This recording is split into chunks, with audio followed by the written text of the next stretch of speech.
So last time we talked about while loops. Anybody remember a week ago when we talked about that? Okay, so a while loop looks like this. And a while loop does something. It executes this block of code while this is true. So as long as this is true, this gets done over and over and over and over until this becomes not true, or until your computer dies, or the end of the world comes when the robots take over, which was what we were talking about earlier.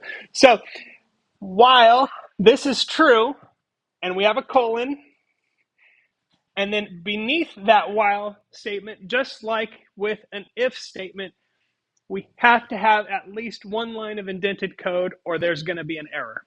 Python requires at least one line of indented code. So you can't have a while statement that does nothing forever. It actually has to do something. There's a caveat there. I have a secret code word that actually tells Python to do nothing.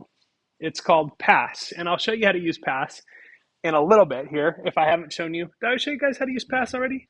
Okay, so I'm going to show you how to use pass later today. So while true, we do something. Here's an example of how we might use while true in a very simple but actual situation where we have a variable called x, which is equal to 1. And we say while x is less than 4, do this stuff, okay? So x is less than 4, yes. And then we do this, we print it's still true. And then this tells us to do what?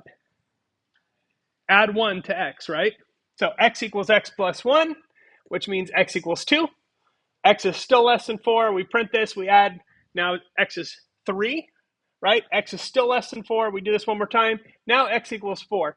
When we come back up to while to check our condition, that's now false.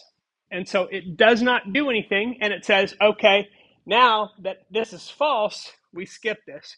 If I start x out at 4 or higher, and this is never true, it's like this never existed. It doesn't do it at all, okay?